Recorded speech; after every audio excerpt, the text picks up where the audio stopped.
വന്നപ്പോ ഫെയിലിയർന്ന് വെച്ചാൽ എനിക്ക് ഭയങ്കര ബുദ്ധിമുട്ടായിരുന്നു. നട്ടല് വേദന, കഴുത്ത് വേദന, പിന്നെ ഡിസ്കിന്റെ കാലിലേക്ക് ഉള്ള വേദന ഇറങ്ങി, ഞരമ്പ് വഴി, കണ്ണൊക്കെ ഭയങ്കര വേദന, അതുപോലെ കാലിന്റെ ഈ ഭാഗത്ത് ഒക്കെ വേദനയായിരുന്നു. അതിപ്പോ സാറ് ആദ്യം ആ മെഷീൻ കൊണ്ടുള്ള ഇത് ചെയ്ത് അപ്പൊ നല്ല വേദന ഉണ്ടായിരുന്നു. അതെല്ലാം ഞാൻ സഹിച്ചു. കാരണം എനിക്ക് ജീവിക്കണമല്ല, അതിനു വേണ്ടിയുള്ള കാര്യങ്ങളാണ് ഞാൻ സഹിച്ചത്.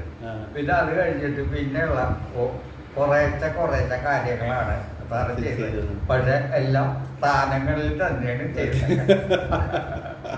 അപ്പൊ അതിൻ്റെയൊക്കെ ബുദ്ധിമുട്ടൊക്കെ മാറി. ഇപ്പൊ അങ്ങനെ ഒരു ഗുണം എനിക്ക് കിട്ടി. കാരണം ഇത് ഞാൻ ആഗ്രഹിച്ചിരുന്ന വെച്ചാൽ, പക്ഷെ എനിക്ക് എന്നൊന്നും കിട്ടിയില്ല. എവിടെയാണ് പോകേണ്ടതെന്ന് പോലും എനിക്കറിയില്ല. പിന്നെ സാറിന്റെ ആ ഒരു ഇത് വീഡിയോ കണ്ടതുകൊണ്ട് ഇങ്ങോട്ട് വന്നതാണ്. ചേച്ചിക്ക് സന്തോഷമില്ലേ? ഓക്കെ.